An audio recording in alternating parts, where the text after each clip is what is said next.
안녕하십니까. 감사합니다.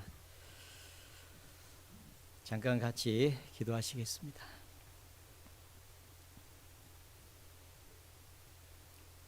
사랑과 은혜가 풍성하신 살아계신 하나님 아버지, 감사합니다. 우리를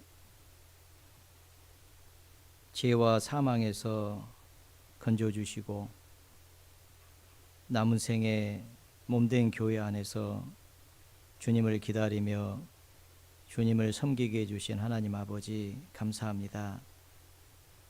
영광 가운데 다시 오시는 주님을 사모하며 우리에게 맡겨주신 은혜의 복음 전하는 일을 위해서 더욱 열심을 낼 수 있도록 주님께서 도와주시고 더 많은 영혼들에게 이 귀한 복음을 전할 수 있도록 함께해 주시기를 기도합니다.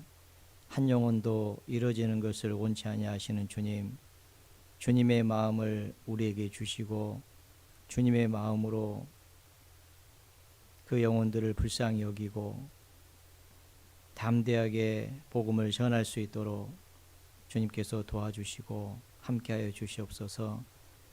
마지막 때를 살아가고 있는 저희들, 이 죄악된 세상의 마음을 빼앗기지 않도록 지켜주시고 악한 자 마귀의 시험에 유혹에 넘어지지 않도록 하나님께서 붙잡아 주시기를 같은 마음으로 기도합니다. 교회가 주님을 사랑하고 주님의 말씀을 순종하며 하나님을 기쁘시게 하는 삶을 살 수 있도록 도와주시고, 교회가 주님의 말씀을 따라 서로 사랑하며 같은 마음으로 복음을 위해서 협력하고 수고하고 희생하는 가운데 더 많은 영혼들이 주께 돌아올 수 있도록 인도하여 주시기를 기도합니다. 마지막 때에 전 세계 여러 나라 여러 지역의 전도의 문을 열어주신 하나님 아버지, 감사합니다.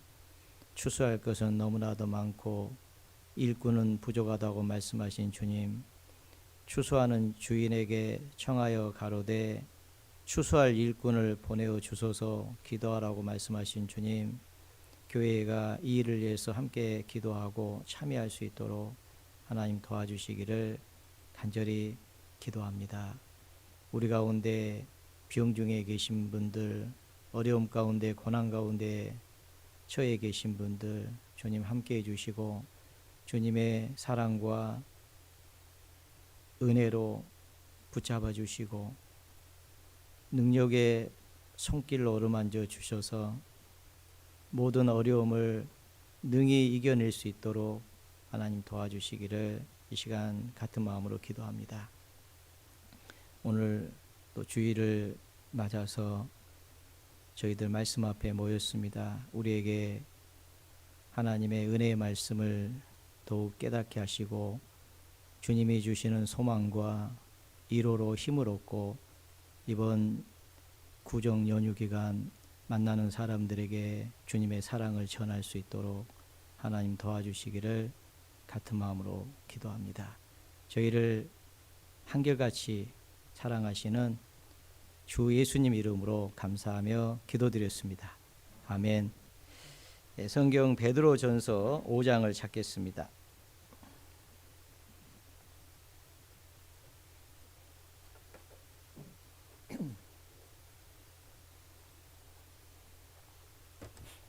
베드로전서 5장 8절부터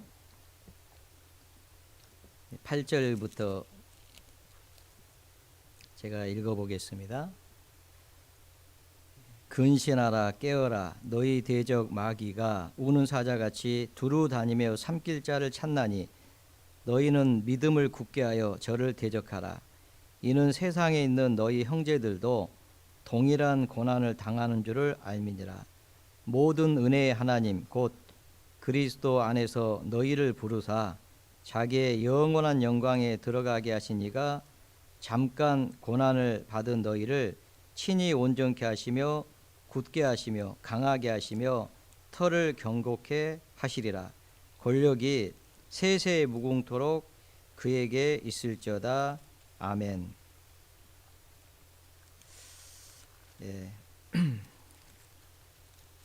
이 베드로 전서가 기록된 시대와 배경을 보면은 로마 네로 황제 시대에 기록이 됐는데, 그 시대는 우리가 잘 아는 대로요, 그리스도인들의 박해가 가장 심한 그런 시대입니다. 그래서 사도 바울은 소아시아 지역에 흩어져 있는 그리스도인들에게 이 박해를 견뎌낼 수 있도록 그 어떤 복된 그 믿음과 소망을 포기하지 말고 그 고난을 잘 이겨낼 수 있도록 하기 위해서 이 서신서를 기록하게 되었습니다. 하나님께서 우리를 구원하신 것은 우리에게 산 소망을 주시기 위함이다 라고 그렇게 말씀을 하고 있습니다. 찬송하리로다. 우리 주 예수 그리스도의 아버지 하나님께서 그 많으신 긍휼대로 예수 그리스도의 죽은 자 가운데서 부활하심을 말미암아 우리를 거듭나게 하사 산 소망 있게 하셨다. 예수님을 보내주시고 예수님께서 십자가의 고난을 받으시고 우리를 대신해서 우리 죄를 위해서 우리의 범죄함을 인해서 고난을 받으셨잖아요. 그리고 하나님은 우리를 의롭다 하시기 위해서 예수 그리스도를 믿는 사람들을 의롭다 하시기 위해서 다시 살리셨습니다. 그리고 우리에게 산 소망을 주셨습니다. 부활의 소망, 영생의 소망, 그 소망을 우리에게 주셨는데, 그 소망을 하나님이 우리에게 주신 이유는 그 핍박이 있을 때, 고난이 있을 때 그리스도를 생각하면서 그 소망을 생각하면서 잘 견뎌내라고 우리에게 소망을 주신 거다. 그 소망은 썩지 않고 더럽지 않고 쇠하지 아니하는 기업을 있게 하시는 건데, 곧 너희를 위하여 하늘에 간직하신 것이다 라고 말씀하고 있습니다. 하나님께서 우리에게 하늘에 간직하신 이 산 소망을 우리에게 주신 것은 예수님께서 고난 받으신 후에 영광에 들어가신 것처럼 우리도 구원받은 그리스도인들도 동일한 고난에 참여한 후에 영원한 영광에 들어가게 된다는 것을 말씀하시면서 그 고난을 통과해야만이 영원한 영광이 있다. 그래서 그 고난은 그 영광을 얻기에 합당하게 만드는 과정이다, 시련이다 라고 얘기를 하고 있습니다. 그 시련을 통해서 하나님께서 우리를 더욱 온전케 하시고 털을 견고케 하시고 굳게 하시고 강하게 하시고, 그렇게 해서 그 영광을 얻기에 합당한 그런 삶을 살 수 있도록 하신다. 그래서 그 시련은 불로 연단하여도 없어질 금보다 더 귀하다. 주 예수 그리스도에 나타나실 때 칭찬과 영광과 존귀를 얻게 하심이라. 그래서 하나님께서 우리에게 시련을 주신 거다. 그런데 그 앞에 믿음의 시련이라고 기록한 것은 믿음 때문에, 믿음을 지키기 위해서 받아야 될 시련입니다. 우리가 만약에 믿음을 포기한다면 그 시련을 받지 않아도 됩니다. 그러나 우리는 복된 믿음을 하나님 우리에게 주셨고 복된 소망을 우리에게 주셨기 때문에 우리는 그 소망을 생각하면서 시련을 능히 견딜 수가 있다. 오히려 그리스도의 고난에 참여하는 것을 특권으로 여겨라. 그리스도의 고난에 참여하는 것을 즐거워하라. 그렇게 말씀을 하고 있습니다. 그래서 우리는 마지막 때에 구원받은 그리스도인들에게 이 말씀은 동일한 소망을 주고 동일한 위로를 줍니다. 이 서신서를 소망의 서신서, 또 격려의 서신서라고 그렇게 이름이 붙여져 있습니다. 소망을 주고 격려를 주는 그런 서신이기 때문에, 위로를 주는 그런 서신이기 때문에 그렇게 기록을 하고 있다라고 생각을 합니다. 우리 시대에도 이제 주님 오실 때가 점점 가까워져 가고 있는데, 그때에 동일한 어려움이 있다는 것을 말씀을 하고 있습니다. 그렇기 때문에 우리는 이 서신서를 통해서 우리에게 주시는 그 소망을 생각하고 우리에게 주시는 그 격려의 말씀을 붙잡고 우리도 잘 견뎌내야 되겠다, 그런 생각이 듭니다. 그러면 주님이 오실 때 칭찬이 있고 영광이 있고 존귀가 있다. 각 사람에게 하나님께서 준비하신 상이 있다. 잘하였다, 착하고 충성된 종아라는 칭찬이 있고 영광이 있다는 것을 말씀하고 있습니다. 그러면서 베드로전서 1장 13절에 보면 그러므로 너희 마음의 허리를 동이고 근신하여 예수 그리스도에 나타나실 때 너희에게 가져올 은혜를 온전히 바랄저다. 끝까지 소망을 가지라라는 그런 말씀입니다. 온전히 바랄저다. 끝까지 소망을 가져라. 그래야만이 잘 견뎌낼 수 있다라고 그렇게 말씀하고 있습니다. 너희 마음의 허리를 동이고, 마음의 허리를 동인다는 것은 어떤 핍박이 있을 때 믿음을 버리지 않겠다. 하나님이 우리에게 산 소망을 주셨기 때문에 그 소망을 붙잡고, 소망은 마치 영혼의 닭과 같기 때문에 앞에 있는 소망을 얻으려고 피해가는 우리로 큰 안위를 얻게 한다. 우리에게 힘을 준다는 거죠. 그래서 하나님께서 우리에게 이 소망을 주신 거예요. 소망은 영혼의 닭과 같아. 닭은 우리가 잘 아는 대로 파도가 칠 때, 풍랑이 일 때도요, 그 배가 떠내려가지 않도록 붙잡아주는 역할을 다시 하잖아요. 그것처럼 우리에게 이 산 소망을 주시는 것은 영혼의 닭과 같다. 그래서 주님 다시 오실 때, 주님 만날 때 주님이 가져오실 그 칭찬과 영광과 존귀를 생각하면서 그 시련을 잘 견뎌낼 것을 말씀하고 있습니다. 그게 이제 마음의 허리를 동이는 거예요. 마음의 결심을 하고 마지막 때에 더 깨어 있어야 되겠다. 더 열심을 내야 되겠다. 주님 앞에 섰을 때 칭찬받기 위해서 더 많은 수고를 해야 되겠다. 그런 어떤 결심, 결단, 그게 이제 마음의 허리를 동이는 겁니다. 허리를 동이는 것은 일할 때 허리를 동이잖아요. 일을 하려고 할 때 내가 이제부터 일을 해야 되겠다. 부지런히. 그러면 이제 허리를 동여매는 거죠. 그러잖아요. 어떤 소망을 가지고 그런 일을 하잖아요. 우리도 이제 마음의 허리를 동인 겁니다. 우리가 마음으로 결심을 해야 되거든. 더 많이 사랑하고 더 많이 수고하고 마지막 때가 될수록 주님 만나야 될 때가 가까워지니까 내가 더 많이 사랑하고 더 많이 수고하고 더 많이 희생해야 되겠다. 그런 마음의 허리를 동이라고 그렇게 말씀을 하고 있습니다. 왜냐하면 예수 그리스도에 나타나실 때 너희에게 가져올 은혜가 있다. 그 은혜를 온전히 바라라 라는 그런 말씀입니다. 그러면서 1장 22절에 보면 너희가 진리를 순종함으로 너희 영혼을 깨끗하게 하여 거짓이 없이 형제를 사랑하게 이르으니 마음으로 뜨겁게 피차 사랑하라. 우리가 더 많이 사랑하라고 그렇게 말씀하고 있습니다. 마음으로 피차 사랑하라.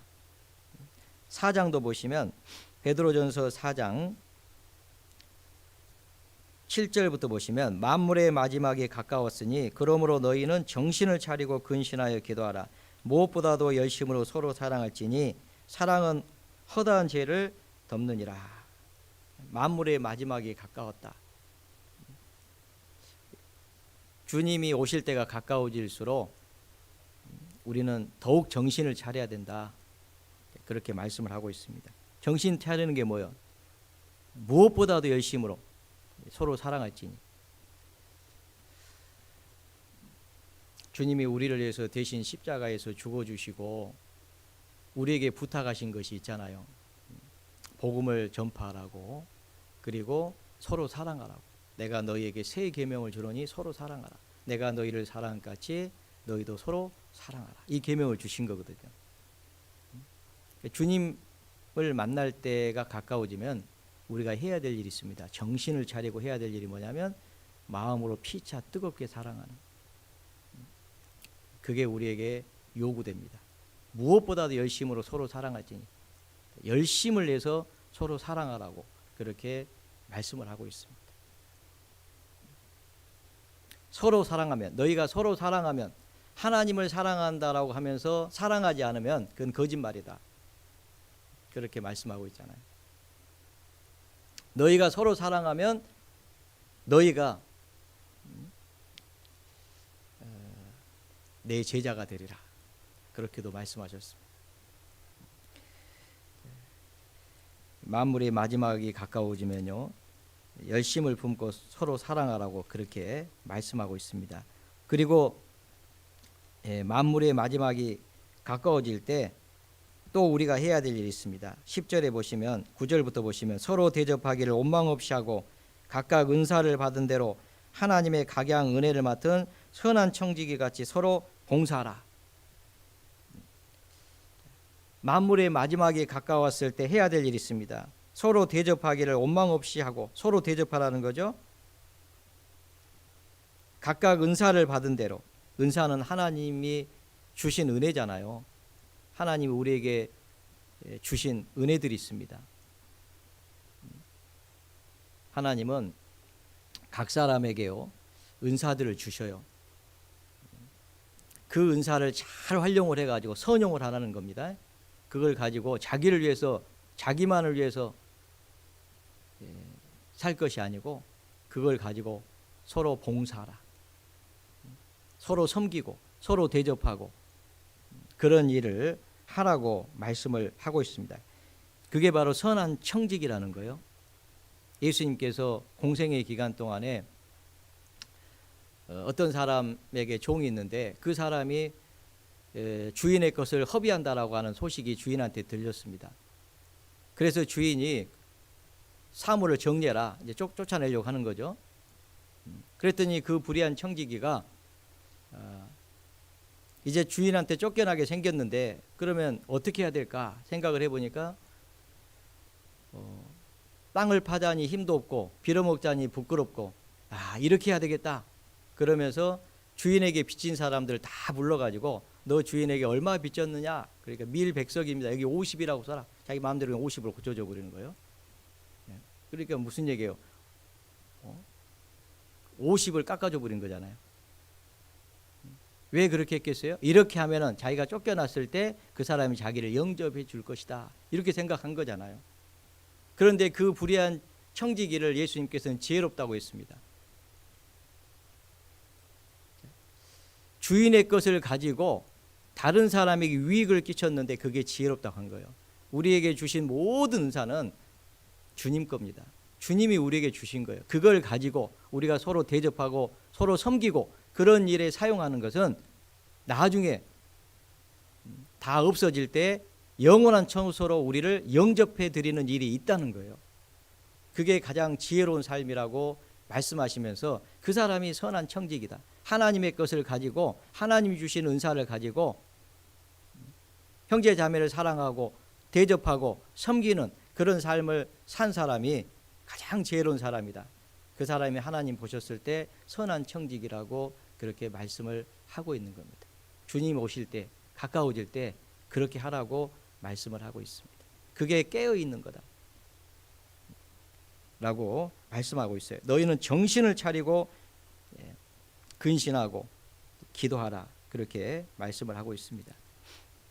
정신을 차리다, 깨어 있다, 근신하다, 다 같은 말입니다. 여기서 근신은 절제의 의미가 아니고 깨어 있으라, 그런 의미를 가지고 있습니다. 헬라어로 네포입니다. 네포. 그것은 술 취하지 않고요, 정신 차리고 있는 그런 모습입니다. 예수님이 마지막 때가 되면요, 방탕함과 술 취함과 생활의 염려로 마음이 둔화해지고 그날이 덕과 같이 너희에게 임하리라고 누가복음 21장 34절에 기록하고 있잖아요. 누가복음 21장은 주의 임하심과 세상 끝에는 무슨 징조가 있겠습니까? 라고 제자들이 질문했을 때 처체에 기근과 지진이 있고 온역이 있고 사랑이 식어지고 천국 복음이 온 세계에 전파되고 이스라엘 민족 이스라엘 땅으로 돌아오고, 그리고 사람들의 마음이 방탕하고 술 취하고 생활의 염려로 마음이 둔해지는 그런 일이 있다라고 말씀하고 있습니다. 방탕한 건 뭡니까? 주인의 것을 허비해버리는 거예요. 그건 방탕한 삶입니다. 술 취하는 건 뭡니까? 깨어야 되는데 깨어있지 않는 거예요. 정신 차려야 되는데 정신 차리고 있지 않는 겁니다. 너희가 서쪽에서 구름이 일어나는 것을 보면은 소나기가 오리라 하는데, 그렇게 생각하는데 너희 생각이 옳다. 남쪽에서 바람이 불어오면 힘이 더 오리라 하는데 너희 말이 옳다. 외식하는 자들아, 천지의 기상은 분별할 줄 알면서 어찌 이 세대는 분별치 못하느냐 라고 책망하셨습니다. 술 취한 사람들은요, 깨어있지 않은 사람들은 이 세대를 분별치 못합니다. 지금 시대가 어느 시대인지, 예수님이 지금 곧 가까이 문 앞에 계시다는 것을 알지 못하고 방탕한 삶을 살고 있고 술 취하는 삶을 살고 있다는 거죠. 마땅히 깨어서 해야 될 일을 하고 있어야 되는데, 충성된 사자는 마치 그를 보낸 이에게 추수하는 날의 얼음 냉수 같아서 그 주인의 마음을 시원케 하느니라. 여름에 자는 자는 부끄러움을 끼치고 추수 때에 자는 자는 부끄러움을 끼친다라고 그렇게 말씀했습니다. 보라, 눈을 들어 밭을 보라, 휘어져 추수하게 되었도다. 예수님은 그렇게 말씀하셨습니다. 이제 잠시 후면은 서리가 내리고 눈보라가 치고 그 전에 곡식을 거둬들이지 않으면은 다 버려버립니다. 우리는 그것을 압니다. 그래서 서리 내리고 눈보라 치기 전에 거둬들이는 거예요. 바삐 거둬들이잖아요. 그때는 더 부지런히 움직입니다. 하나라도 더 거두기 위해서. 그렇지 않습니까? 만물의 마지막이 가까웠으니까 정신을 차려라. 자칫 잘못하면 마음이 둔하해지고 그날이 덕과 같이 너희에게 임할 것이다. 마음이 둔해지는 그런 일이 있다는 겁니다. 그래서 우리는 마음의 허리를 동해야 된다. 그 마음을 지켜야 된다. 무릇 지킬 만한 것보다 내 마음을 지켜라. 생명의 근원이 이에서 남이라. 잠언 4장 23절에 그렇게 말씀하고 있잖아요. 무릇 지킬 만한 것보다 네 마음을 지켜라. 왜 그렇습니까? 이 마음을 뺏어가려고 하는 세력이 있거든요. 그게 마귀입니다. 그래서 오늘 본문에 근신하라 깨어라 너희 대적 마귀가 우는 사자같이 두루 다니며 삼킬 자를 찾나니 너희는 믿음을 굳게 하여 저를 대적하라 그랬잖아요. 마귀는요 우리의 마음을 뺏어가려고 합니다. 우리가 마음이요 무뎌지게 하려고 하는 거예요. 우리의 마음을 미지근하게 하려고 하는 겁니다. 부지런하여 게으르지 말고 열심을 품고 주님을 섬겨야 되겠는데 그러고자 하는 마음도 있는데 마귀는 또 우리 가운데 우리 속의 역사에서 우리의 마음을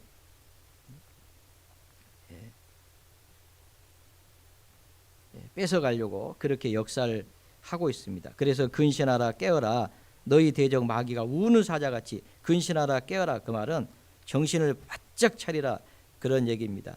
왜냐하면 지금 만물의 마지막이 가까웠다.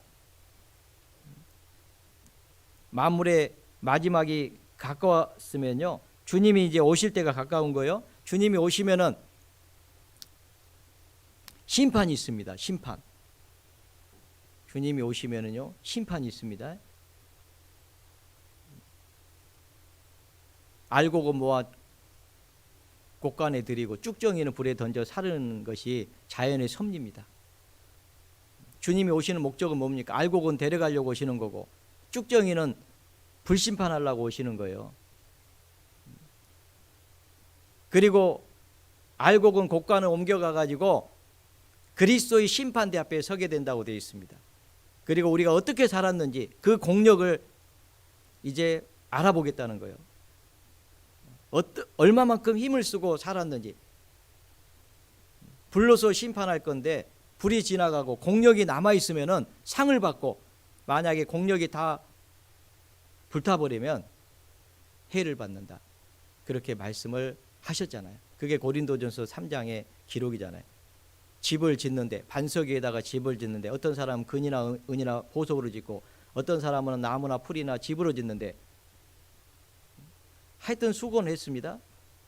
그런데 무엇을 위해서 수고했느냐? 주님을 위해서 수고했느냐? 하나님의 나라를 위해서 수고했느냐? 아니면 자기를 위해서 수고했느냐? 세상 것을 위해서 수고했느냐? 명백히 드러나는 그리스도의 심판대가 기다리고 있습니다. 공력이 남아 있으면 상을 얻는 거죠. 금은 믿음입니다. 믿음의 시련이 있었지만은 그 믿음을 버리지 않는 거죠. 믿음으로 산 겁니다. 의인은 믿음으로 말미암아 살리라. 어떤 경우에서든지 믿음을 굳게 하여 저를 대적한 겁니다. 하나님이 약속을 믿고 믿음에 굳게 해서 그 마귀의 유혹을 물리치는 거예요. 그건 남는 겁니다. 은은 구속을 나타낼 때 은을 사용했습니다. 이 복음을 위해서 사는 거예요. 하나님의 나라와 의를 위해서. 무엇보다도 그죠? 먼저 그의 나라와 의를 구하라. 그런 삶을 사는 것은 전부 남는 겁니다. 보석은 뭡니까? 하나님은 그리스도인들을 보석이라고 얘기했습니다. 보배라고 얘기했습니다. 우리가 구원받은 그리스도인들을 서로 사랑하고 대접하고 섬기고 그런 것은 전부 다 보석과 같은 그런 삶입니다. 그건 다 남아요. 근데 나무나 풀이나 집은 자기를 위해서, 세상을 위해서, 세상 것을 위해서, 썩어질 것을 위해서 살았던 그 모든 것들은 전부 다 불타버립니다. 남아있으면 상을 받고 불타버리면 해가 있다고 되어 있습니다. 저희는 불 가운데서 구원을 얻은 자 같으니라. 겨우 자기만 구원을 받고 주님 앞에 서게 될 때 얼마나 부끄럽게 될 것인지를 말씀하고 있는 겁니다. 왜냐하면 주님이 칭찬이 있잖아요. 한 문화를 가지고 10문화를 남겼습니다. 잘하였다, 착하고 충성된 종아 그랬잖아요. 지극히 작은 일에 충성하였으니 10고을 권세를 차지하라 라고 그렇게 말씀하고 있습니다. 10달란트 받은 사람이 10달란트 남겼을 때도 잘하였다, 착하고 충성된 종아. 5달란트 받은 자가 5달란트 남겼을 때도 잘하였다, 착하고 충성된 종아 라고 말씀하셨잖아요. 하나님 주신 은사를 가지고 그것을 선용해서 잘 사용한 사람들은 칭찬이 있다라고 그렇게 말씀을 하고 있습니다. 그러니까 마음의 허리를 동이고 근신하여 예수 그리스도에 나타나실 때 가져올 은혜를 온전히 바라라고 그렇게 말씀을 하고 있는 겁니다. 상을 얻기 위해서는 마음의 허리를 동여야 됩니다. 정신 바짝 차려야 된다. 누가복음 12장을 찾겠습니다. 누가복음 12장.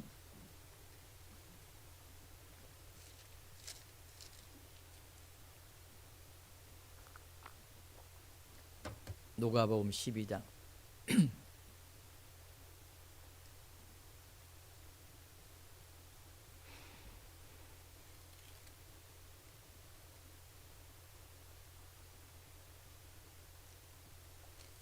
누가복음 12장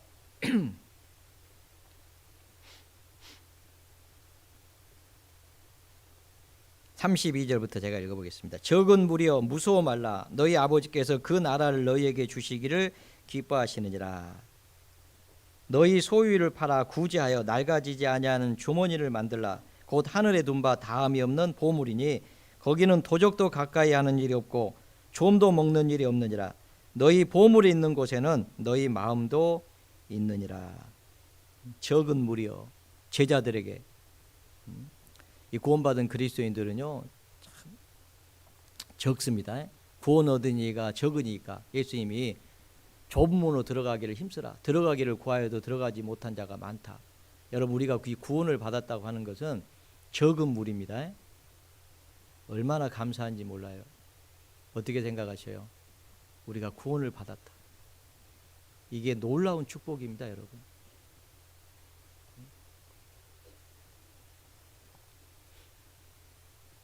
어쩌다가 공무원 대에서 어공이라고 하더만요, 그죠? 예. 그런데요, 진짜 우리가 이 그리스도인이 됐다. 놀라운 거죠. 생각해 보세요. 구원을 받고 생각해 보니까 구원 안 받았으면 어떻게 될 뻔했어요. 영원한 지옥이 기다리고 있잖아요. 그것도 모르고 살다가 지옥 가서 세세토록 고통을 받아야 돼요. 불로서 소금치탐을 받는, 불도 꺼지지 않는 그 지옥에서 영원한 형벌을 받아야 될 그 비참한 운명에 있었는데 우리가 어쩌다가 구원을 받고 놀라운 은혜가 아닙니까? 적은 무리 안에 들어온 거예요. 주님이 말씀하십니다. 적은 무리여 두려워 말라. 너희 아버지께서 그 나라를 너희에게 주시기를 기뻐하시느니라. 그 나라, 너희를 위하여 하늘에 간직한 썩지 않고 더럽지 않고 쇠하지 아니하는 그 기업을 하나님이 주시기를 기뻐하시느니라 라고 말씀하십니다. 두려워 말아라. 그러면서 너희 소유를 팔아서 구제하여 낡아지지 아니하는 주머니를 만들라. 너희 소유를 팔아서 그걸 가지고 구제하고 낡아지지 아니하는 주머니를 만들라. 곧 하늘에 둔 바 다음이 없는 보물이니 거기는 도적도 가까이 하는 일 없고 좀도 먹는 일이 없다. 우리가요 마지막이 가까우면요 열심으로 서로 사랑하고 서로 섬기고 서로 봉사하고 그런 삶을 살아야 될 겁니다. 너희 보물이 있는 곳에는 너희 마음도 있다. 보물은요 하늘에 있습니다. 우리의 마음도 거기에 있습니다. 여러분 보물이 어디 있냐에 따라서 여러분 지금 보물이 어디에 있습니까? 여러분 그 장롱 속에 양말 넣는 곳에 그 안에 혹시 금반지 같은 거 있습니까? 돌반지? 예, 우리는 어디다 넣어놨는지 모르겠네. 예, 저는 어디 있는지 몰라요. 있는지 없는지도 모르겠고 그러니까 저는 마음이 거기 없어요. 근데 제가 가지고 어디다 넣어놨다면 아마 자꾸 거기를 생각하겠죠. 근데 우리는 보물을 어디다 쌓아둡니까? 하늘에. 그러니까 우리는 마음이 하늘에 가 있는 거예요. 여러분 보물을 하늘에 쌓아두면 여러분 마음이 하늘에 가 있습니다. 그러니까 보물을 어디다 두실랍니까? 장롱 속에다 두실랍니까? 아니면 하늘에다 두실랍니까? 하늘에다 두시려면 환전을 하셔야 돼요. 그냥은 안 돼요. 네, 그것을 팔아가지고 구제하는 일에 사용을 하시면 됩니다. 그런데 참 놀라운 것은 구제를 좋아하는 자는 풍족하게 될 것이요 남을 윤택하게 하는 자는 윤택하게 되리라. 하나님께서요 먼저 그의 나라와 의를 살잖아요. 그러면 이 모든 것을 너희에게 더하시리라. 그런 약속이 있어요. 여러분 그 약속을 붙잡고 두려워하지 말라는 거예요. 그 앞에 12장에 보시면 12장 앞에요 4절부터 보겠습니다. 내가 내 친구 너희에게 말하노니 몸은 죽이고 그 후에는 능히 더 못하는 자들을 두려워하지 말라. 마땅히 두려워할 자를 내가 너희에게 보이리니 곧 죽인 후에 또한 지옥에 던져 넣는 권세 있는 그를 두려워하라. 내가 참으로 너희에게 이르노니 그를 두려워하지 말라. 참새 5이 아사리온 2에 팔리는 것이 아니냐. 그러나 하나님 앞에는 그 하나라도 버리시는 바 되지 아니하는도다. 너희에게는 오히려 머리털까지도 다 세신 바 되었나니 두려워하지 말라. 너희는 많은 참새보다 귀하니라. 내가 내 친구 너희에게 말하노니. 이 아브라함은요 하나님의 벗이라고 하나님께서 말씀해 주셨잖아요. 아브라함 믿음의 조상 아브라함. 우리를 벗이라고 말씀하십니다. 친구, 내가 내 친구 너희에게 말하노니 두려워하지 말아라. 몸은 죽이고 영혼을 능히 어떻게 하지 못하는 그런 사람을 두려워하지 말아라. 오히려 하나님을 두려워해라. 주님 앞에 설 날이 있다. 그분을 두려워해라. 그분을 경외해라. 그리고 그 말씀대로 반드시 심판이 있으니까 영광도 있고 상도 있고 해도 있으니까 우리는 그분을 경외하고 그분 말씀을 순종하면서 살라고 그렇게 우리에게 말씀하고 있는 겁니다. 그러면서 참새 5이 아사리온 2에 팔리는 것이 아니야. 마태복음 10장에 보면요 참새 2마리가 한 아사리온에 팔리는 것이 아니냐. 근데 여기는 참새 5이 아사리온 2에 옛날엔 덤이 있었어요. 덤이. 원래는 아사리온 2마리가 한 아사리온입니다. 근데 2 아사리온 사니까 하나 더 준 거예요. 예수님은 그것까지 아셔요. 그때 당시에 그랬거든요. 그 얘기를 하시면서 이렇게 말씀하십니다. 그러나 하나님 앞에는 그 하나라도 잊어버린 바 되지 아니하니라. 마태복음 10장에는 하나님이 허락하시지 않으면 한 마리도 땅에 떨어지지 않는다. 그렇게 말씀하셨어요. 하나님이 허락하지 않으면 참새 새끼 한 마리도 안 떨어진다는 거예요. 그러면서 너희는 머리털까지 다 세신 바 되었다.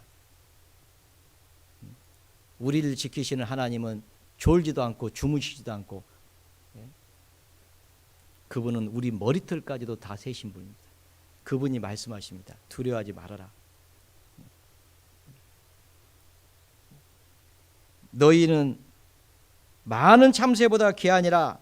이 말씀을 하시는 거예요. 그런데 왜 이 말씀을 하셨냐면 그 뒤에 있는 말씀을 하시려고 이 말씀을 하신 겁니다.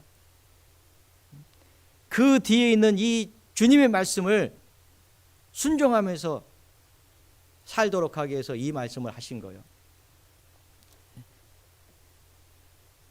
8절에 보시면 내가 또한 너희에게 말하노니 누구든지 사람 앞에서 나를 시인하면 인자도 하나님의 사자 앞에서 저를 시인할 것이요 사람 앞에서 나를 부인하는 자는 하나님의 사자들 앞에서 부인함을 받으리라.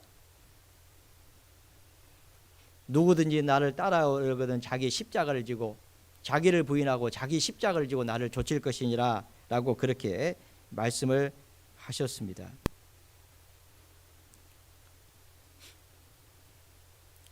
두려워하면요 뒤로 물러섭니다. 복음을 사도 바울은 로마서 1장 17절에 보면 내가 이 복음을 부끄러워하지 아니하노니 이 복음은 모든 믿는 자에게 구원을 주시는 하나님의 능력이라. 하나님의 능력이라. 이 복음을 전하면 구원받는 일이 생기잖아요. 그러니까 사도 바울은 복음을 부끄러워하지 않는다. 복음을 부끄러워하지 않는다는 거 뭡니까? 복음 때문에 핍박이 있지만은 뒤로 물러서지 않겠다는 거잖아요. 복음 때문에 생명의 위협이 있지만은 죽음을 각오하고 그 복음을 위해서 살겠다는 거잖아요. 그게 복음을 부끄러워하지 않다는 겁니다. 올해 우리가 가서 복음을 전하자라고 슬로건을 정했지 않습니까? 복음을 전하려고 하면 핍박이 있습니다. 예수님께서 우리에게 화병을 주러 온 것이 아니고 검을 주러 왔다. 너희 집안 식구가 원수다. 복음을 전하면요 원수가 되는 거예요. 신기하잖아요. 그런데 구원을 받으면 화평이 생깁니다. 핍박이 있으니까 뒤로 물러서는 거예요. 사도 바울은 복음 때문에 얼마나 많이 수고했습니까? 고생했습니까? 살소망까지 끊어지고 사형 선고를 받은 것 같았다. 여러분 복음을 위해서 살면 핍박을 받습니다. 복음을 위해서 살지 않으면 핍박이 없어요. 선을 행함으로 고난을 받는 것이 하나님의 뜻일진데 선을 행함으로 고난을 받는 것은 하나님의 뜻입니다. 복음을 전하면은 당연히 핍박이 있어요. 무릇 경건하게 살고자 하는 자는 핍박을 받으리라. 복음을 전할 때는 핍박이 있습니다. 그런데 복음을 부끄러워하지 않는 겁니다. 왜 그렇습니까? 소망이 있거든요. 그 시련을 통해서 사도 바울이 더 온전케 됐습니다. 육체의 가시, 그 고난, 자고하지 않게 하고 하나님 앞에 그 은혜를 잊지 않게 하고 더 복음을 위해서 살 수 있도록 하기 위해서 하나님께서 사도 바울에게 그 많은 고난을 허락하신 거예요. 옥에 갇혀 있습니다. 디모데에게 서신을 보냈습니다. 하나님이 우리에게 주시는 것은 두려운 마음이 아니다. 오직 능력과 사랑과 근신하는 마음이니 그러므로 갇힌 자 된 나를 부끄러워하지 말고 오직 복음과 함께 하나님의 능력을 좇아 복음과 함께 고난을 받으라. 그 말씀을 하셨잖아요. 부끄러워하지 말고. 여러분 핍박을 받을 때 뒤로 물러서는 것은 부끄러워하는 겁니다. 예수님께서 말씀하셨습니다. 누구든지 나를 부끄러워하면 나도 하나님의 천사들과 함께 영광 가운데 다시 올 때 저를 부끄러워하리라. 그렇게 말씀하셨잖아요. 그래서 우리는요 주님의 복음을 위해서 핍박이 있다 할지라도 그 믿음을 포기하지 말고 뒤로 물러서지 말고 오히려 그 복음을 위해서 힘있게 살라고 그렇게 말씀을 하고 있는 겁니다. 그러면서 12장 35절에 보시면 허리에 띠를 띠고 등불을 켜고 서 있으라. 그러므로 허리에 띠를 띠고 등불을 켜고 서 있으라는 겁니다. 너희는 마치 그 주인이 혼인집에서 돌아와 문을 두드리면 곧 열어주려고 기다리는 사람과 같이 되라. 주인이 와서 깨어있는 것을 보면 그 종들은 복이 있으려다. 내가 진실로 너희에게 이르노니 주인이 띠를 띠고 그 종들을 자리에 앉히고 나와 수종하리라. 그러므로 허리에 띠를 띠고 등불을 켜고 서 있으라 라고 그렇게 말씀하셨습니다. 주님은 우리와 함께 하시겠다고 약속하신 거예요. 그러므로 부끄러워하지 말고 복음을 살아라. 이렇게 살라는 거예요. 허리에 띠를 띠고 등불을 켜고 서 있으라. 마치 주인이 혼인집에서 돌아오면은 곧 문을 열어주려고 기다리는 사람과 같이 되라. 그렇게 말씀을 하셨습니다. 허리에 띠를 띠고 등불을 켜고 서 있으라. 선한 청지기의 삶을 살라는 거잖아요. 선한 청지기 같이 서로 봉사하라. 그러면은 주인이 왔을 때 이 사람들은 복이 있다. 칭찬이 있고 영광이 있고 존귀가 있다는 겁니다. 주인이 띠를 띠고 그 종들을 자리에 앉히고 나와 수종들이라. 얼마나 주님이 기쁘셨으면 오히려 주님이 띠를 띠고 수종을 들겠다고 그렇게 말씀을 하시겠습니까? 38절 주인이 혹 2경에나 혹 3경에 이르러서도 종들의 이같이 하는 것을 보면 그 종들은 복이 있으려다. 너희도 아는 바니 집주인이 만일 도적이 어느 때에 이를 줄 알았다면 그 집을 뚫지 못하게 하였으리라. 이러므로 예비하고 있으라. 생각지 않은 때에 인자가 오리라.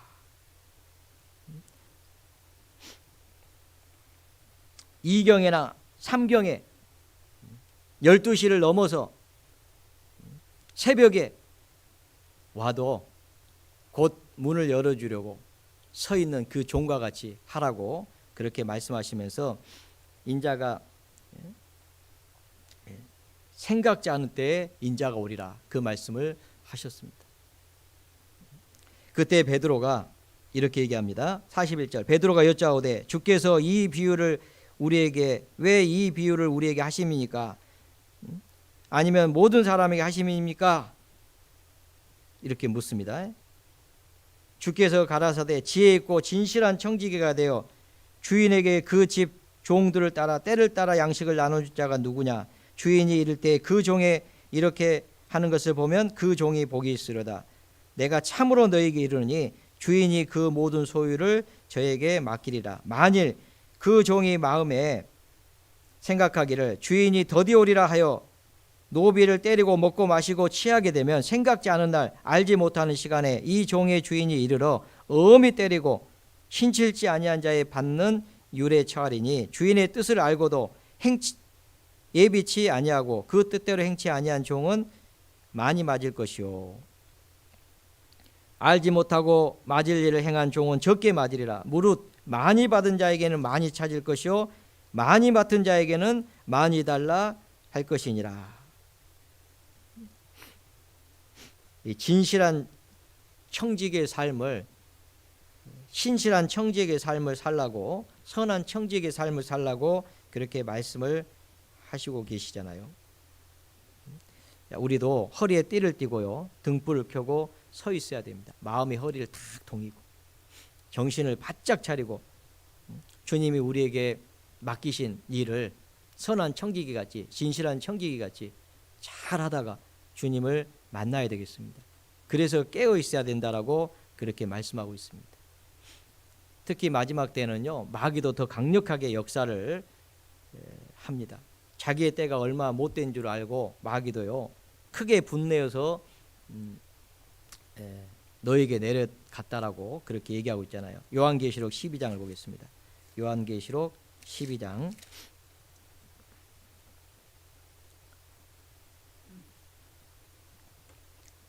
요한계시록 12장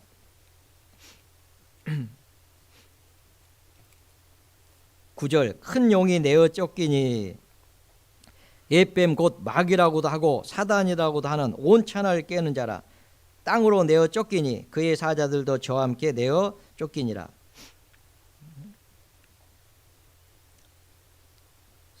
12절 그러므로 하늘과 그 가운데 거하는 자들은 즐거워하라. 그러나 땅과 바다는 화해 있을진저 이는 마귀가 자기의 때가 얼마 못된 줄을 알므로 크게 분내어 너희에게 내려갔습니다. 이 만물의 마지막 때가 가까워졌다는 것은 마귀 때도 이제 얼마 안 남았습니다. 요한계시록 19장에 보면요, 20장에 보면 산채로 이 짐승과 거짓 선지자를 지옥에 던져 넣었는데 거기에 이 마귀가 있잖아요, 사탄이. 원래 이 지옥은 마귀와 그 사자들을 보내려고 만든 곳입니다. 이제 거기에 들어가서 세세토록 고통을 받아야 돼요. 마귀를 섬기고 마귀를 따른 사람들도 거기에 들어가게 돼 있습니다. 자기 때가 이제 얼마 안 남았어요. 크게 분내고 내려갔다고 되어 있습니다. 그 얘기는 뭐예요? 크게 분내. 마귀는요 사탄입니다. 사탄은 대적자입니다. 하나님을 대적하는 거예요. 하나님을 대적하니까 마귀가 하는 일이 뭡니까? 온 천하를 깨는다는 건 유혹해가지고 마음을 뺏는 거예요. 우리가 주님의 뜻대로 살지 못하게 강력하게 역사합니다. 그러니까 그에게 죽은 자가 많은 거예요.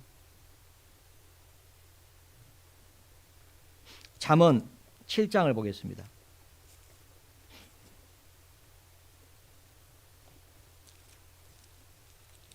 잠언 7장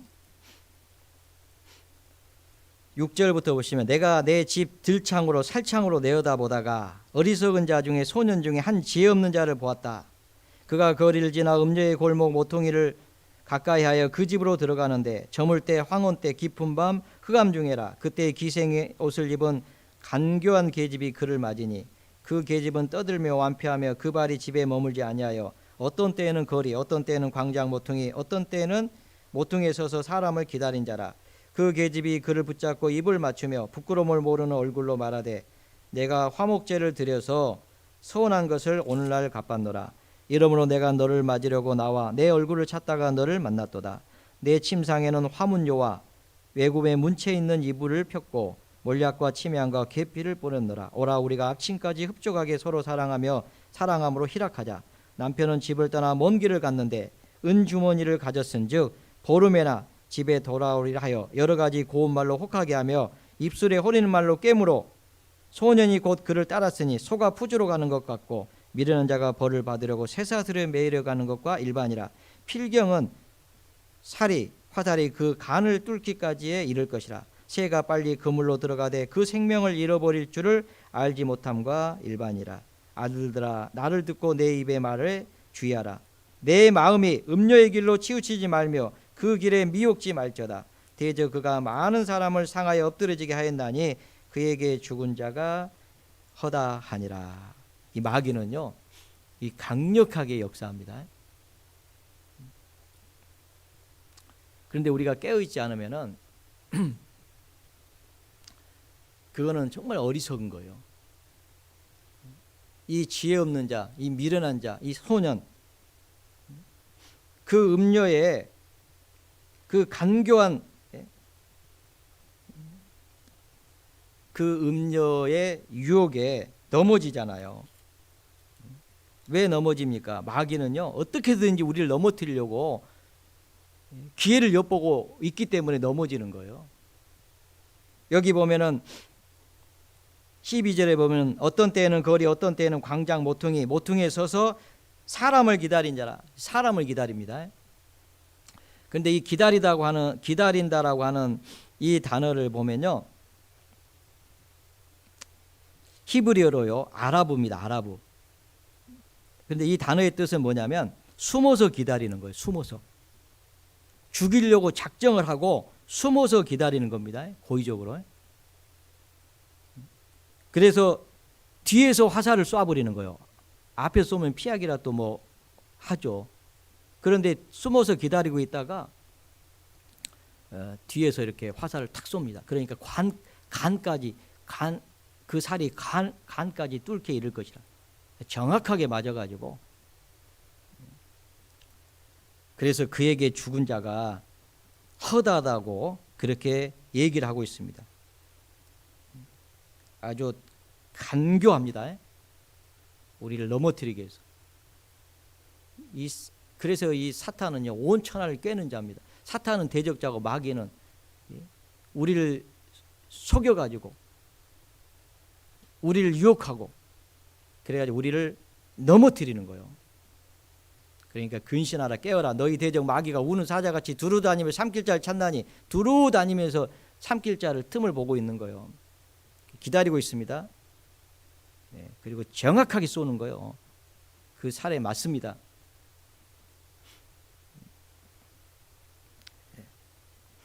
남편은 집을 떠나 먼 길을 갔는데 은주머니를 가졌은즉 보름이나 집에 돌아오리라. 예수님은 염려하지 말라. 내가 처소를 예비하러 가느니 가서 처소를 예비하면은 다시 와서 너희를 나 있는 곳에 영접하여 드리라. 혼인집에 갔다 돌아온 그 주인과 같다. 그 주인이 돌아올 때 문을 두드리면 곧 열어주려고 서서 기다린 자 같이 되라고 그렇게 얘기했잖아요. 그런데 늦게 올 줄 알고요, 방탕하고 술 취하고 그런 생활의 염려로 마음을 빼앗기고 주님을 위해서, 복음을 위해서 전혀 살지 못하고 오직 자기를 위해서 그렇게 살다가 주님 만날 수도 있다는 겁니다. 그에게 죽은 자가 여러 가지 고운 말로 혹하게 하며 입술에 호리는 말로 깨물어 여러 가지 고운 말로 유혹하는 거죠. 입술에 호리는 말로 꿰는 거예요. 그러니까 넘어지는 거죠. 정신 바짝 차리지 않으면요, 마귀의 그 유혹에 넘어지게 돼 있습니다. 달콤한 그 말에 넘어지는 거예요. 아마요, 예쁜 여자가 작심하고 남자를 유혹하면요, 거의 다 넘어질 거예요.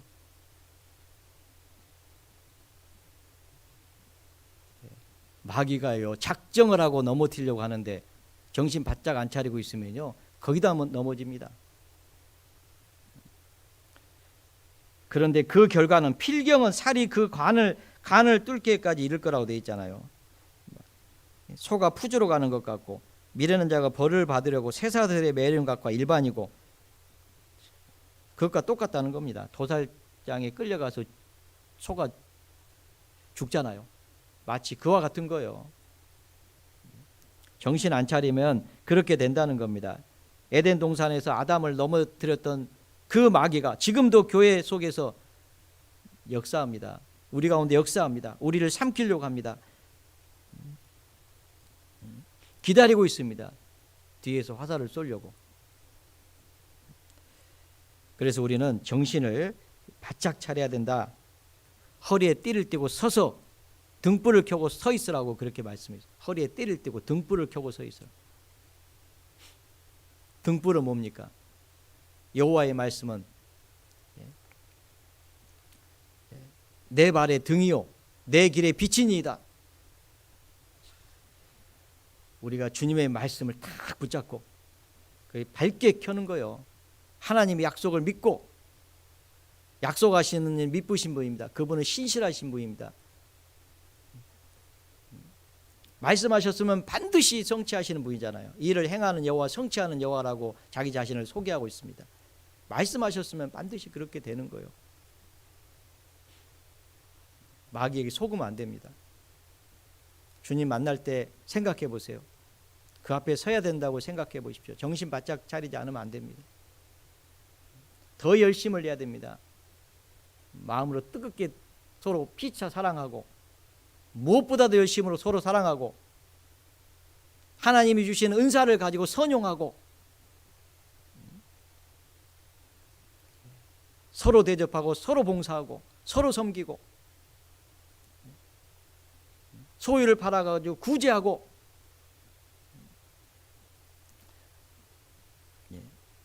그렇게 해야 됩니다. 그게 등불을 켜고 서 있는 거요. 정신 바짝 차리고 서 있는 거죠. 잘 아시잖아요. 10명의 처녀가 신랑이 더디오니까 다 졸며 잤다고 되어 있습니다. 다 졸며 마태복음 25장에 다 졸며 잘세 신랑이로다 맞으러 나오라 그랬잖아요.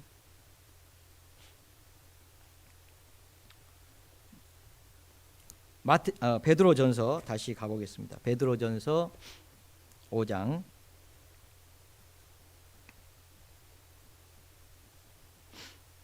8절 근신하라 깨어라 너희 대적 마귀가 우는 사자같이 두루다니며 삼킬 자를 찾나니 너희는 믿음을 굳게 하여 저를 대적하라.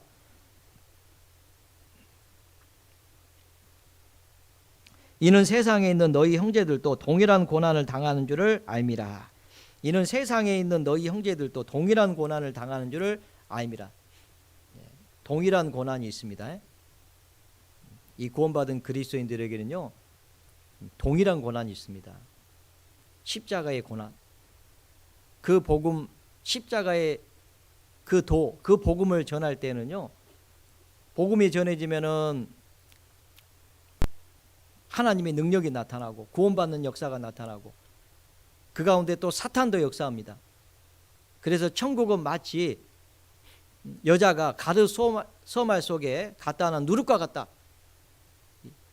이 천국 복음이 전해질 때요 이 마귀도 역사합니다.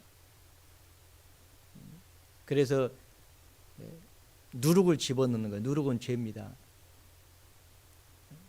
선을 행할 줄 알고도 행치 아니한 건 죄인데 하나님의 뜻을 알고도 행하지 않는 건 죄입니다.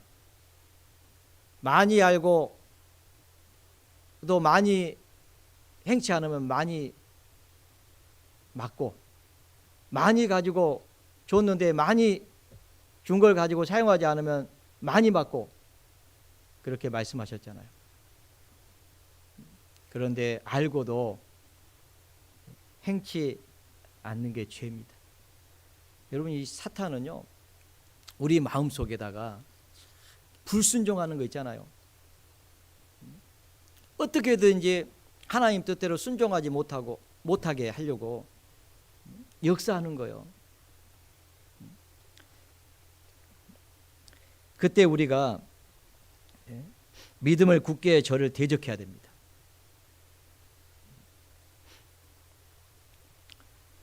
그렇게 해야 될 것을 이게 말씀하시면서 그 앞에 내용을 보면요 6절부터 한번 보겠습니다. 그러므로 하나님의 능하신 손 아래서 겸손하라. 때가 되면 너희를 높이시리라. 너희 염려를 다 주께 맡겨버리라. 이는 저가 너희를 공고하심이라. 이 말씀을 하시면서 근신하라 깨어라. 너희 대적 마귀가 우는 사자같이 두루 다니며 삼킬 자를 찾나니 너희는 믿음을 굳게 하여 저를 대적하라. 이 말씀을 하셨습니다. 하나님의 능하신 손 아래서 겸손하라. 너희 염려를 다 주께 맡겨버리라. 이 마귀가요 교만해가지고 타락한 거 아시죠? 마귀가요 마귀를 정죄하는 그 정죄는 교만죄입니다. 마귀가 교만해가지고 무별 위에 자기 보좌를 높이리라. 이사야 14장에 보면요 북극 보좌에 자기의 자리를 틀고 자기를 높이는 그런 일을 꾀하다가 쫓겨났는데요. 이 마귀는 어떻게 역사하냐면요. 우리를 교만케 합니다. 그래가지고 하나님 뜻대로 살지 못하게 역사해요. 근데 이 교만이라는 것을 잘 보면요. 이 교만은요. 완전히 이게 모든 것 속에 다 자리 잡을 수 있습니다. 이 교만이라고 하는 게. 여러분 말씀 듣는데 존다. 이 교만해서 그래요. 생각해보세요. 이 하나님의 말씀인데 이 말씀이 전해지는데 그 존다. 예? 이 보통 교만해가지고는 그렇게 못합니다.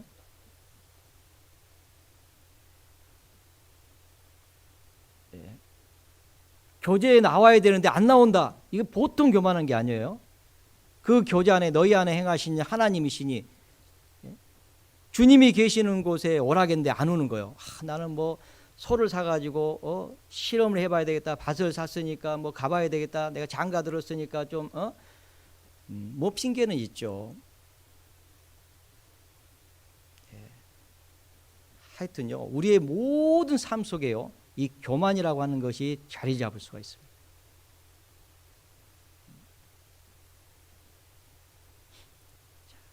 마땅히 해야 될 것을 하지 않은 것도 교만해서 안 합니다. 교회가 주님의 복음을 해서 살기 위해서는요, 물질이 필요합니다. 너희 보물을 하늘에 쌓아두라고 하는 그 말씀하잖아요. 그런데 왜 우리는 11조도 안 합니까? 보통 교만해가지고는, 보통 교만하지 않으면요, 그렇게 할 수가 없어요.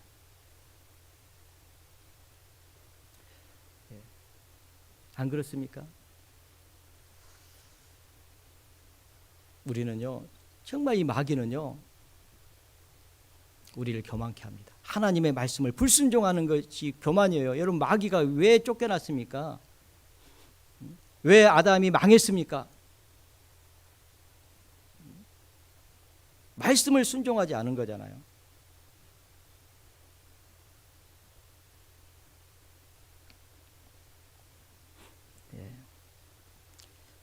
하나님의 능하신 손 아래서 겸손하라. 우리가요, 이 순종하지 않은 거, 이게 교만하기 때문에 그래요.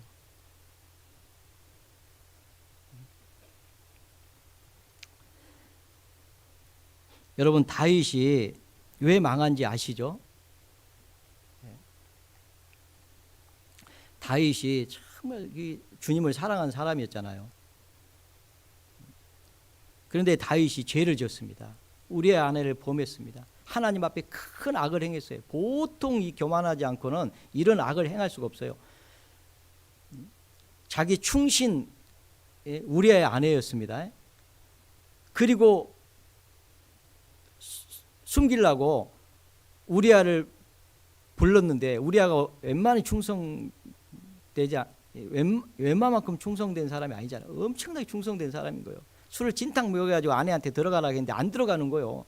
자기 지금 동료들은 전쟁통에 지금 있는데 내가 편하게 아내하고 지금 잠자겠냐.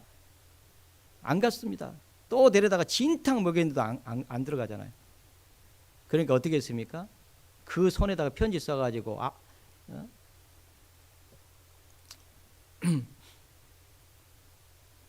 그 극렬히 전쟁이 있을 때 그 앞으로 보내가지고 저게 화살에 맞아서 죽게 하라고 했잖아요. 그게 죽였잖아요. 어떻게 된 줄 아시죠? 그의 아들 암논은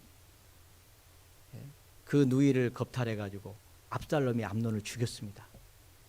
압살롬이 나중에 반역을 일으켜가지고 자기 아버지 왕위를 찬탈했습니다. 백주대낮에 아비의 첩들을 범했습니다. 그의 아들도 죽었습니다. 쫓겨갈 때 시므이는 저주했습니다. 아시잖아요.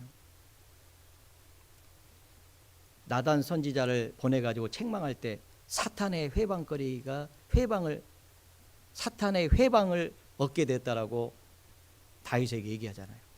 사탄의 회방거리가 되는 겁니다.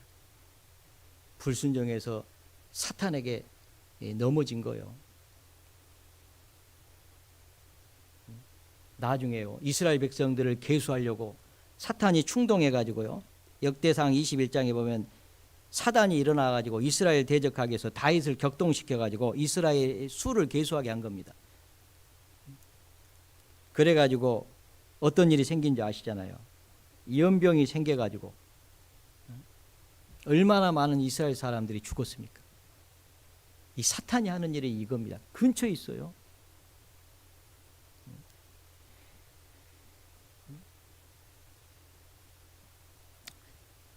구약에 보면은요, 이 왕들이 있습니다. 우시야 왕이라든지 뭐 히스기야 왕이라든지, 이 우시야 왕이 저가 강성해지니까요, 그 마음이 교만해 가지고 하나님 앞에 범죄했다고 되어 있습니다. 여호와의 전에 들어가서 향단에 분향을 하려고 한 거예요. 자기가 하지 말아야 될 일을 한 것도 교만한 겁니다. 그래서 문둥병이 들어버렸어요. 히스기야는요, 마음이 교만해 가지고 받은 은혜를 보답지 않았습니다. 여러분, 교만한 게 뭡니까? 받은 은혜를 보답지 않는 것도 교만한 거예요. 히스기야가 벽을 죽게 된다라고 했을 때 벽을 향해서 눈물을 흘리면서 기도했습니다. 하나님이 15년이라고는 생명을 연장해 줬잖아요. 나중에 바벨론에서 사절단을 보내가지고 막 왔습니다. 그때 하나님의 은혜에 대해서 얘기하지 않았어요. 자기 궁궐에 있는 것들, 자기 궁전 안에 있는 것들, 그거 보여줬잖아요. 그때 하나님께서 뭐라고 말씀하셨습니까? 히스기야가 마음이 교만하여 그 받은 은혜를 보답지 아니하므로 진노가 저와 유다와 예루살렘에 임하게 되었더니, 이렇게 얘기하고 있습니다. 이 교만한 게 뭡니까? 은혜를 보답하지 않은 겁니다. 보통 교만해 가지고는요, 은혜를 보답하지 않을 수 있겠어요? 예? 안 그렇습니까?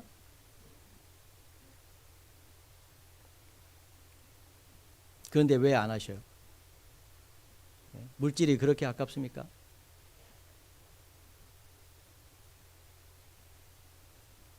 왜 어려움이 생긴 줄 아십니까? 선을 행함으로 고난을 받아야지 악을 행함으로 고난을 받아야 되겠어요? 그렇게 해가지고 가족들이 복음이 전해지겠습니까? 그런 일 없습니다. 여러분, 하나님은 겸손한 자에게 은혜를 주시고 교만한 자는 대적하신다고 되어 있잖아요. 하나님의 능하신 손 안에서 겸손하라. 하나님이 교만한 자를 대적하시되 겸손한 자에게 은혜를 주시느니라. 왜 하나님이 은혜를 주십니까? 겸손하기 때문에 은혜를 주시는 거예요. 말씀대로 순종하기 때문에 은혜를 주시는 거예요. 교만하기 때문에, 말씀대로 순종하지 않았기 때문에 하나님이 저와 이스라엘을 대적하셨다고 되어 있잖아요. 여러분, 하나님이 주시는 은혜를 왜 보답하지 않습니까? 디모데전서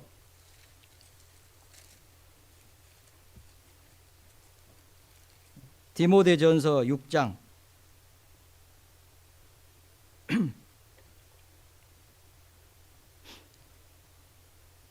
8절, 우리가 먹을 것과 입을 것이 있은즉 족한 줄 알 것이니라. 입을 것과 먹을 것만 있으면 족한 줄 알라고 그렇게 말씀하셨습니다.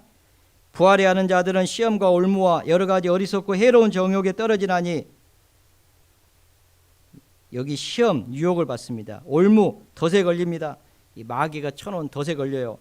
여러 가지 어리석고 해로운 정욕에 떨어지나니 그 사람으로 침륜과 멸망에 빠지게 하는 것이라. 파멸케 된다 그 말이에요. 돈을 사랑함이 일만하게 뿌리가 되나니 이것을 사모하는 자들이 미혹을 받아. 왜 미혹을 받습니까? 유혹을 받는 거예요.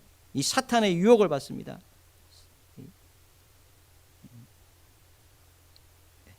왜 그렇습니까? 교만해서 그런 거예요. 하나님의 말씀을 순종하지 않아서.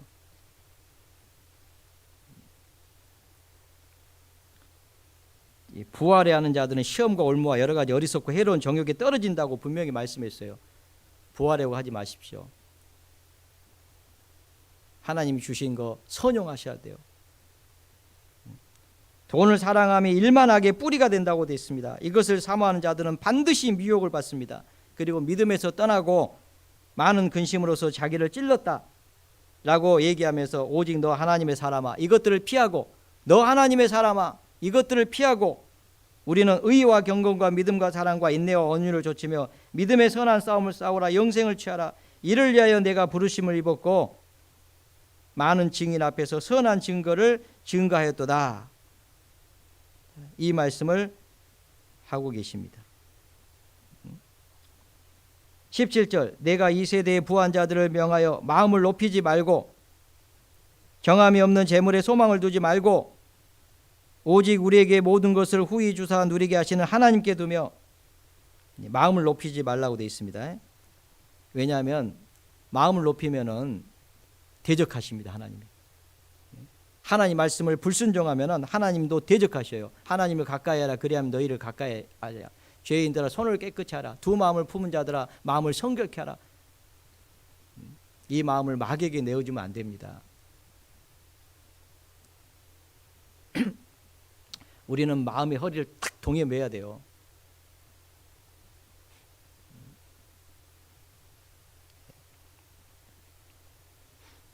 우리가요, 이 말씀을 안 듣는 것은, 말씀대로 순종하지 않는 것이요, 내가 파멸당하려고 작정을 한 거예요. 하나님과 대적하기로 작정을 한 거예요. 내가 은혜 안 받고 나는 그냥 저주받기로 작정한 거예요.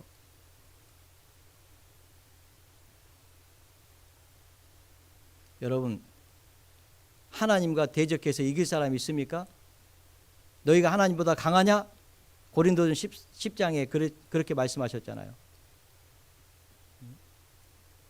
제사상에 그 제물을 먹지 말라고 얘기를 했는데 네가 하나님보다 강하냐? 대저 이방인의 제사는 귀신에게 하는 것이다. 하나님께 하는 것이 아니다. 라고 말씀했는데, 아니 나는 그래도 제사 지내야지. 뭐 우리 조상들이 해왔으니까 나 제사 지낼 거야. 그때 하나님 뭐라고 말씀하십니까? 네가 하나님보다 강하냐? 한번 해보겠다는 거냐?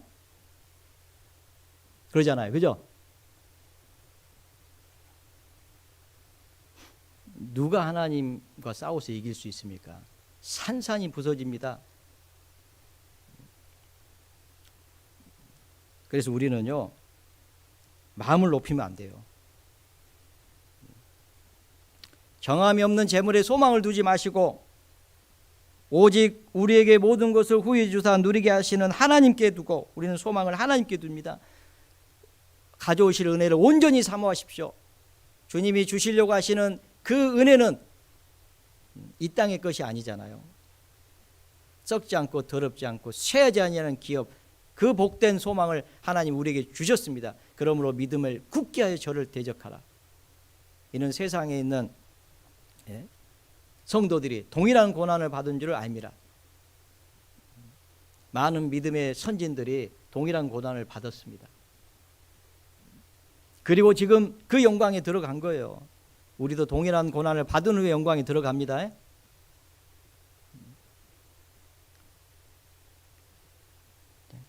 우리는요, 하나님께 소망을 둬야 됩니다. 그리고 우리가 선한 일을 행하고, 18절 선한 일을 행하고 선한 사업에 부하고 나눠주기를 좋아하며 동정하는 자가 되게 하라. 이것이 장래의 자기를 위하여 좋은 터를 장래의 자기를 위하여 좋은 터를 쌓는 겁니다. 참된 생명을 취하는 것이다 라고 그렇게 말씀을 하고 있습니다. 그래서 우리는요, 교만하면 안 됩니다. 마귀는 어떻게 해서든지 우리를 교만케 해서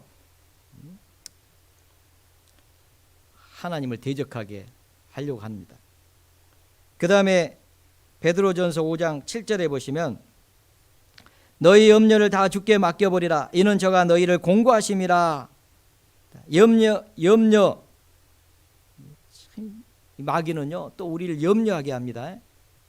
그래가지고 우리를 넘어뜨리려고 하는 거예요. 주님은 말씀하시잖아요. 염려하지 말라고. 아무것도 염려하지 말아라. 오히려 기도해라. 깨어있는 것은 염려하지 않고 기도하는 삶이 깨어있는 겁니다. 감사함으로 깨어있으라 그랬잖아요.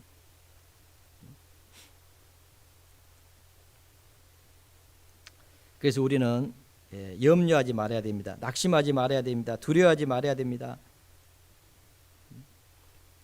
너희는 많은 참새보다 귀하다고 말씀하셨습니다.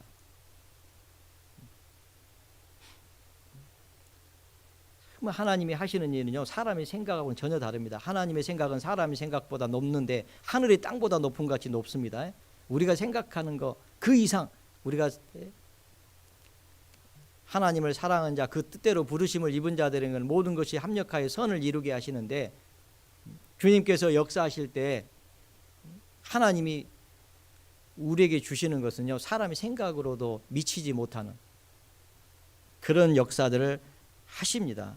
그러니까 아무것도 염려하지 말고 기도와 감사함으로 하나님께 아뢰라고 그렇게 말씀을 하셨어요.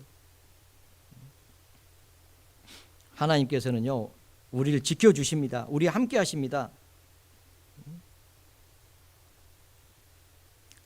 우리가 두려워하면은 올무에 걸린다고 되어 있습니다. 사람을 두려워하면 올무에 걸리거니와 여호와를 의지한 자는 안전하리라, 그렇게 말씀했습니다.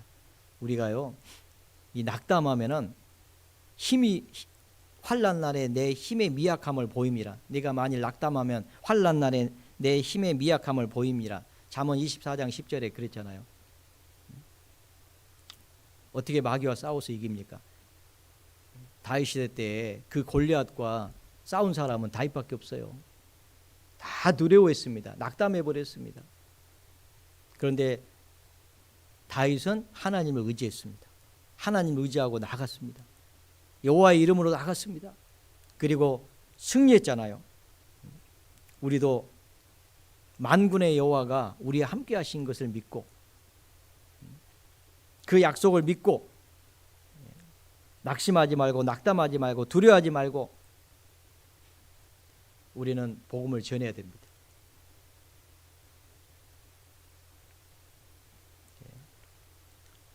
절대 안 죽습니다. 굶어 죽는 일 없을 거예요. 너무 많이 먹어서 죽을 줄 몰라도. 배불러 죽겠다고 하잖아요. 요새 배고파 죽겠다는 사람들은 별로 없어요. 인도의 선교사 윌리엄 켈리 들어보셨을 거예요. 윌리엄 켈리. 그가 이제 인도에 선교사로 갔습니다. 많은 방해가 있었지만은요, 어려움이 있었지만은 선교사로 갔죠. 7년 동안 벵갈로에서 선교 사역을 했는데 회심자가 한 명도 없었어요. 낙담이 됐겠잖아요. 그런데 포기하지 않았습니다. 18년간, 이제 7년 후부터요, 이제 성과가 생기기 시작해가지고 18년간 600명 이상의 침례를 받았다고 합니다. 포기하지 않고 간 거죠. 성경 번역에도 힘을 썼는데 8년간 성경을 번역을 하기 위해서 이렇게 작업을 했는데요, 출판사에 불이 나가지고 다 타버린 거예요. 그런데도 낙담하지 않습니다. 강아지가요, 그 촛불을 건드려 가지고 불타버렸어요. 그런데 캐리는 그렇게 얘기했답니다. 내가 번역한 것이 부족해서 하나님께서 소실 있게 하신 것으로 이해를 하고요, 더 열심히 번역을 했다는 거예요. 그래서 주요 언어, 이 인도는 언어가 여러 방언이 있는데 주요 언어 4개의 언어를 전 성경을 다 번역을 하고요, 6개의 언어로 사전 같은 것들을 다 번역을 하고요. 그렇게 하면서 인도에서 복음을 전하다가 죽었다는 거예요. 낙심될 만 하잖아요. 그런데 낙심했으면 돌아가 버렸을 거예요.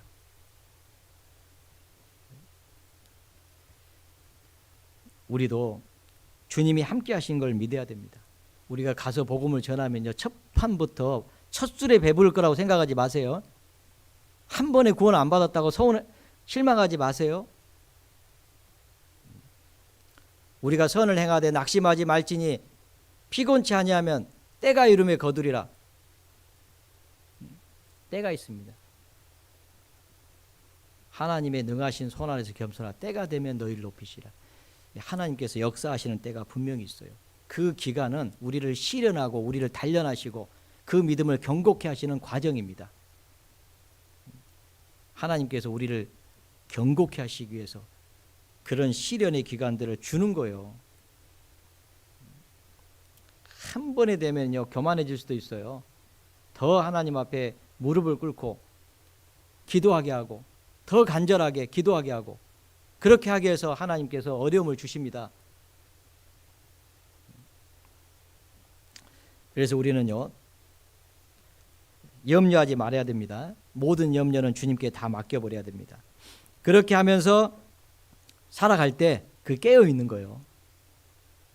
그러면 우리는 마귀와 싸워서 이길 수가 있습니다. 그리고 우리는 승리할 수가 있어요.